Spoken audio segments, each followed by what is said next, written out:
I try to think about who I want to be as much as I can. Literally, how I want to behave, how I want to achieve my goals financially, health-wise, or whatever else. I think about these things every day. As much as possible, I think about the person who I dream of. I use this as my guide. When I am doing some dumb ass shit, I will know and I will feel it deep down because I know what I'm doing is taking me in the wrong direction. This is normal. Like, we all go through periods where we end up going in the wrong direction for a few weeks, months, or years. This is perfectly normal. It's normal if you change afterwards. Like, you can't just go in the wrong direction forever. You have to change at some point. You have to get back on track. For myself, the best way to get back on track is by thinking about who I want to become. This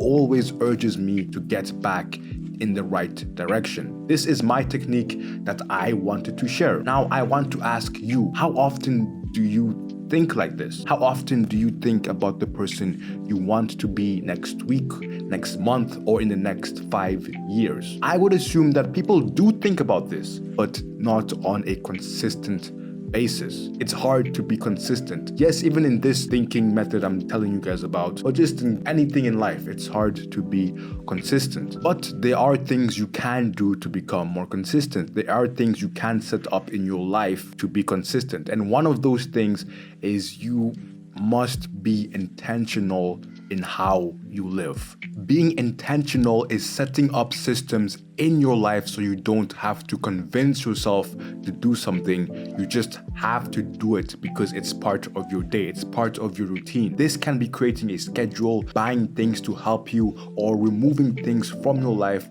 that are preventing you from being intentional. If you don't live with intention, then time is just going to tick away. Life is short. The biggest sin of all is wasting your time on earth, living on airplane mode, letting life pass you by. This is the biggest sin. So instead of this, make the most of your life as much as possible. Not just thinking about the person you want to be, but just experiencing new things, spending time with the people you love, and cherishing those times you spend with them, those moments, and just challenging yourself, and so much more. You must live with an aim, with purpose. You must live with intent.